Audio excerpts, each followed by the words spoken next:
actually told us that tornado actually touched down in the town. But that place was built in, I think, 1819.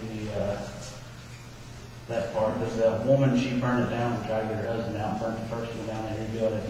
But the tavern that sat next to it was built in 1774, I believe.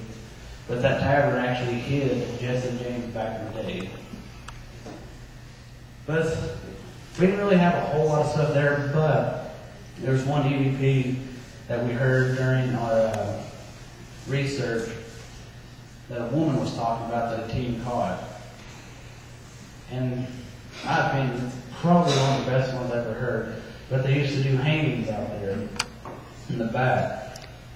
And they actually caught an EVP of saying, "Please God, forgive us for what we're about to do."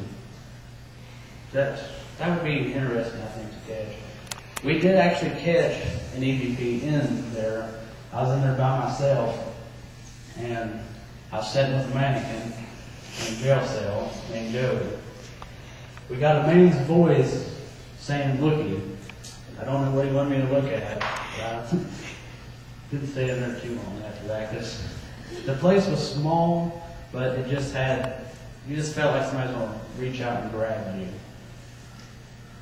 But Low Hotel, we stayed in there during their off season, in one of the haunted rooms. Didn't really have a whole lot happen in the room itself, but where the place was built, I believe in 1901, which you guys are familiar with the Mothman and stuff. The hotel sits right pretty much across from the Mothman statue. But what I found interesting at Low Hotel, we didn't really, it was like a spur of the moment type investigation, because we're a team that don't really wait for the paranormal to come to us. We go out and try to find it and, research on new locations. But that was actually the first place I've ever been touched at. We were up in the ballroom, and I was just holding a camcorder, walking around. It just felt like somebody was like grabbing me like right here. There was a soft touch, so everybody said maybe a woman or something wanted to dance with me.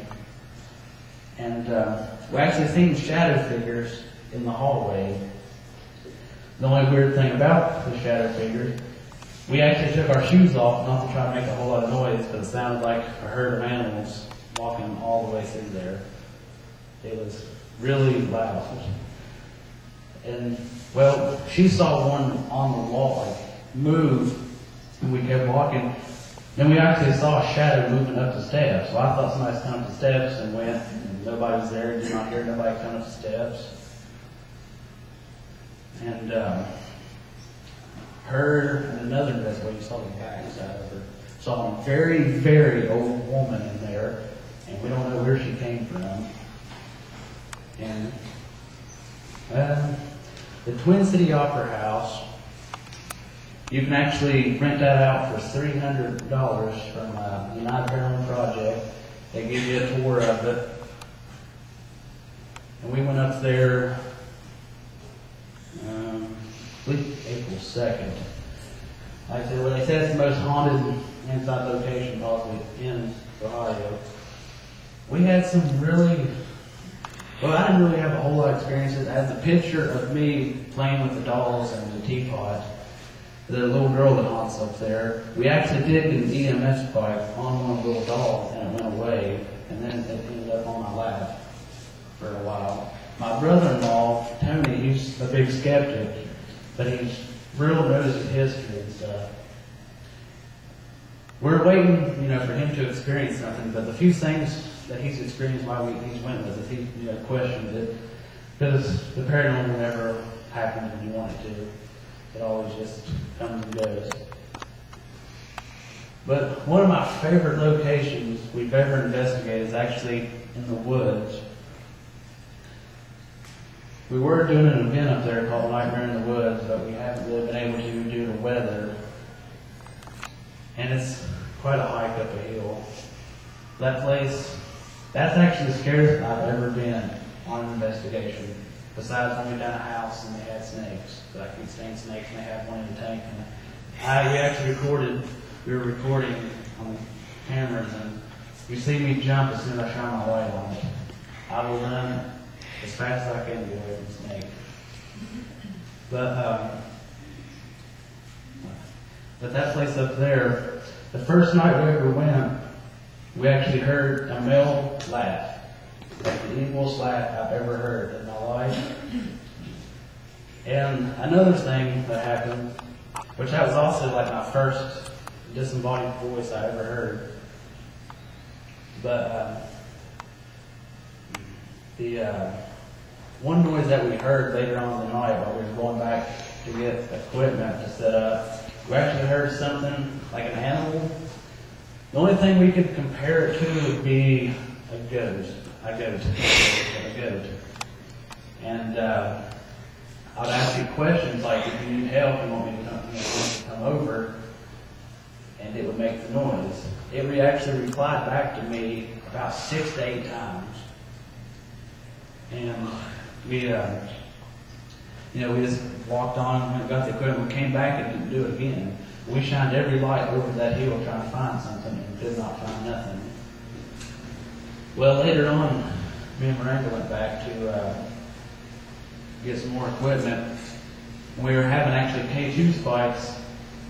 From what the answers we got, there's supposed to be a team up there. I don't believe there's one up there because it hasn't really showed me anything to prove one's up there. But it's supposed to be 3 spirits actually are supposed to help keep it out of the cemetery, and they remembered us and stuff on later investigations. We talked to them 3 times out of 8 investigations up there. But back to the noise we heard, like me and her went back to get equipment. And while we were getting K2 spike, well, the other 2 investigators were staying there. We left, and we actually heard the same thing. It sounded like a goat. We do it twice.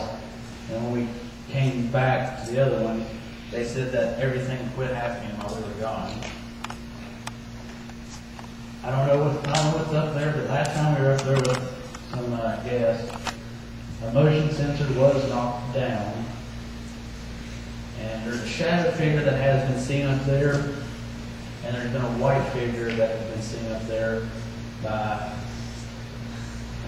about 4 or 5 people probably. It's like that. It's not a known place, but it's one of the most active places. But back onto the team, I started ghost setting in 2008, and since then, I'm only 22, so it's been still young. Like everybody says, there's never a genius in the field. I'm always learning something new every day. I love talking to new people about stuff, learning what they've experienced, what they've taught. And I like helping new teams out, trying to work together as teams. Because there is a lot of drama in the paranormal. A lot of people have drama somewhere along the line, no matter what. But one thing I love about our team, every one of us is different and unique, which that's how you get the name. Because the name is unique. That's one thing that people don't get is the name. I just wanted something different, but it sticks out. It don't really show us where we're from or nothing, but it just sticks out to me, and that's why I like it.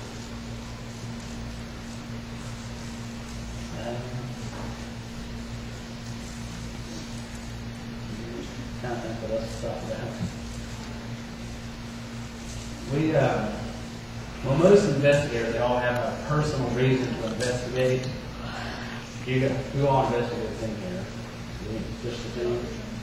What was your personal reason for investigating? I had an experience at the age of 15 in my home, and this day the energy so followed. Yeah, there's one of my favorite experiences, if I ever would have caught it, that would be no doubt one of the best cases that would ever be caught ever. But me and my cousin, we were about 8 or 9. She witnessed it with me. There's a little cemetery by my house. We saw a woman in a white dress. We lived up a holler, and back then, we knew everybody knew everybody. But she danced off that hill, like danced around the cemetery, off the hill, down the road. I've never seen that woman again. Well, I was over at my friend's house, and his mom was raised up on the same road.